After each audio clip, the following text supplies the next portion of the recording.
नमस्कार दोस्तों, मैं अजय चौहान डिस्ट्रिक्ट बुरहानपुर से फार्मर द जर्नलिस्ट के इस यूट्यूब चैनल पर आपका स्वागत करता हूँ। दोस्तों, आज हम आए हैं बनाना की और कॉटन की। आप फील्ड देख सकते हैं, हमारी दोनों फील्ड पास पास ही है। आज हम इस मुद्दे पर बात करेंगे कि नैनो फर्टिलाइज़र जो होते हैं, आपने नाम सुने होंगे कि फर्टिलाइज़र डोज जो होते हैं, अलग अलग प्रकार से अलग अलग फॉर्म में फर्टिलाइज़र प्रेजेंट है आज मार्केट में। बट जो न्यू पैटर्न, जो नई तकनीकों के हिसाब से जब हम आधुनिक तौर पे अगर हम बढ़ रहे हैं आगे चल के, तो जैसे जैसे आगे टेक्नोलॉजी बढ़ती जा रही है, चीज़ों में चेंजेस आते जा रहे हैं।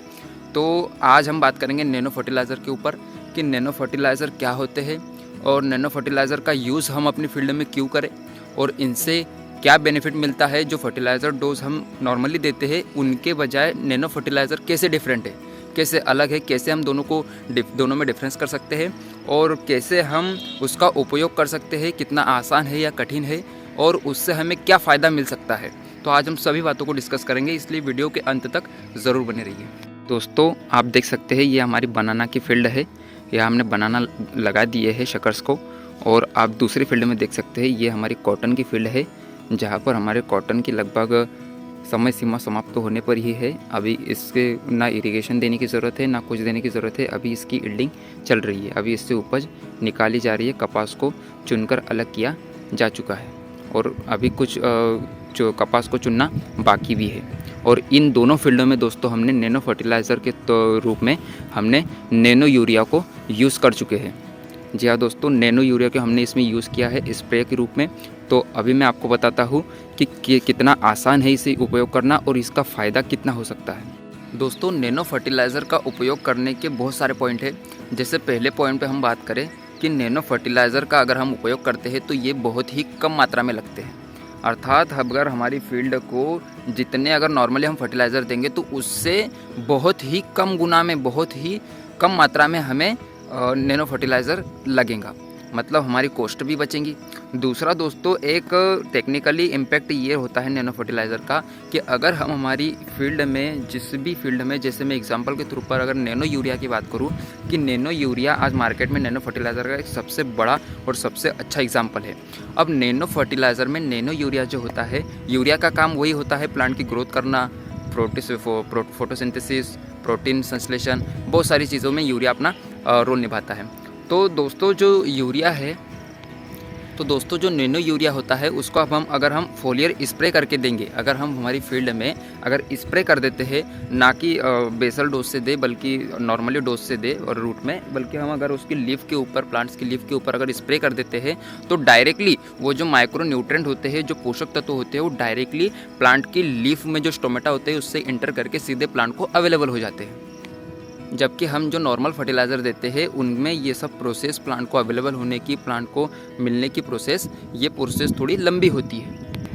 दोस्तों, उसके बाद ये नैनो फर्टिलाइज़र जो होते हैं, एक रोल इसका ये है कि ये जो हमारे अंडरग्राउंड वाटर होता है, अर्थात हर फर्टिलाइज़र का, हर क्रॉप का न्यूट्रिएंट यूज़ करने का एक परसेंटेज होता है कि वो इतने से इतने परसेंट ही, अगर 100% है तो उसमें से 50 से 60%, 70% ही वो प्लांट को अवेलेबल होता है, प्लांट ले पाता है। बाकी जो बचता है वो वाटर के थ्रू, इरिगेशन जो हम देते हैं, पानी देते हैं, सिंचाई करते हैं, तो उस पानी के थ्रू वो ज़मीन के अंदर चला जाता है और वही पानी हम कुओं में, ट्यूबवेल में, वही पानी हम रीयूज़ करते हैं।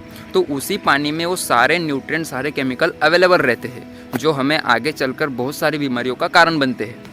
तो अगर हम नैनो यूरिया का उपयोग करेंगे, नैनो फर्टिलाइज़र का उपयोग करेंगे, तो ये डायरेक्ट हम फोलियर स्प्रे के थ्रू प्लांट की लीफ पे स्प्रे करते हैं, लीफ पे छिड़काव करते हैं, जिसके कारण सॉइल में अंदर न्यूट्रिएंट जाने का और पानी के प्रदूषित होने का, जो हमारे ज़मीन के नीचे पानी होता है, अंडरग्राउंड वाटर होता है, उसके प्रदूषित होने का सवाल ही पैदा नहीं होता है। इसलिए अगर हम नैनो फर्टिलाइज़र का उपयोग करेंगे और नैनो फर्टिलाइज़र के रूप में अगर एग्जाम्पल के थ्रू पे नैनो यूरिया का अगर बेस्ट उपयोग करते हैं तो इससे हमें जो रिज़ल्ट मिलता है वो बहुत ही शानदार मिलता है। आप देख सकते हो मेरी फील्ड पीछे जो ग्रीननेस है वो कितनी अच्छी दिख रही है।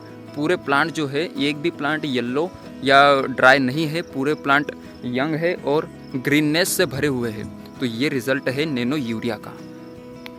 दोस्तों, नैनो यूरिया जो है ये मार्केट में अवेलेबल है, बहुत ही कम दाम पर है। एक बॉटल आती है इसकी, इसको अपन अपने एरिया के हिसाब से, अपने प्लांट के हिसाब से, उसके हिसाब से मात्रा में, जो अवेलेबल मात्रा होती है उसमें हम यूज़ कर सकते हैं और बेहतरीन, मैं गारंटी दे सकता हूँ कि उसका सबसे अच्छा रिज़ल्ट मिलता है नॉर्मल फर्टिलाइज़र की अपेक्षा। दोस्तों ये जानकारी आपके लिए फ़ायदेमंद साबित होंगी और ऐसी ही नई नई जानकारियाँ, अलग अलग जानकारी, जो चीज़ें आप लोगों के लिए ज़रूरी है वो सभी चीज़ें हम आपके लिए यूट्यूब चैनल पर लेके आएंगे। बट शर्त है कि आप चैनल के साथ बने रहिए, चैनल को सब्सक्राइब कर दीजिए और वीडियो अगर अच्छा लगा हो तो लाइक कर दीजिए। और वीडियो में कौन सी चीज़ आपको समझ में नहीं आई हो, कोई भी चीज़, तो आप कमेंट करके ज़रूर पूछ सकते हो। मैं आपके लिए सदैव तैयार हूँ बताने के लिए। इसलिए आप चैनल के साथ बने रहिए और वीडियो देखने के लिए धन्यवाद।